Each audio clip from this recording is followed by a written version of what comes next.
Hello and আসসালামু আলাইকুম everyone, কেমন আছেন সবাই? তো খালামণির বাসায় এটি হচ্ছে আমার প্রথম ব্লগ। ঘুম থেকে উঠতে আমার একটু দেরি হয়ে গিয়েছিল। আমি প্রায় 11টা নাগাদ ঘুম থেকে উঠেছিলাম। তারপর পরই খালামণি আমাকে নাস্তা দিয়ে দিল।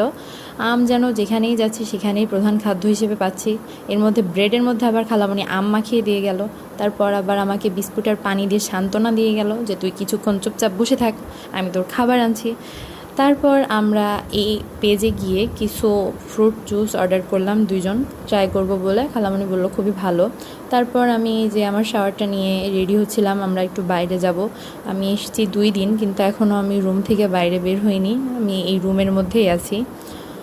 আমি প্রথমবার একটু মেকআপ করার বৃথা চেষ্টা করলাম। বন্ধুরা, কি বলবো আপনাদেরকে, এত ভূতের মতো সাজলাম, সেই দুর্ঘটনার কথা আপনারা না শুনেন আমার কাছে।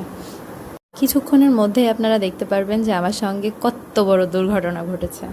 এগুলো শুধু আমার সঙ্গেই হতে পারে, অন্য কারোর সঙ্গে এগুলো হয় না। কত শখ করে যে আজকে সেজেছিলাম বন্ধুরা, কি আর বলবো আপনাদেরকে। ইউজুয়ালি আমি মাস্কারা নিতে পারি না, কারণ আমার চোখের সমস্যা অতিরিক্ত। এই যে বলতে না বলতেই আমার সমস্যা শুরু হয়ে গেল। তারপরে ভাবলাম লিপস্টিক নিব, তারপর আবার ভাবলাম না, আমি আইলাইনারটা নিয়ে তারপরে লিপস্টিকটা নেব। কিন্তু প্রকৃতিও যেন আমার বিরুদ্ধে, যে না উপমা তুমি কেন সাজবে, তুমি সাজতে পারো না, এটা তুমি করতে পারো না উপমা। এই জন্য আমার আজকে 12টা বেজে গেছে একদম। কিছুক্ষণের মধ্যেই প্রমাণ পাবেন। লা লা লা লা, এই যে আমার সাজ কমপ্লিট। টাটা, বাই বাই বন্ধুরা, আবার দেখা হবে পরবর্তী কোনো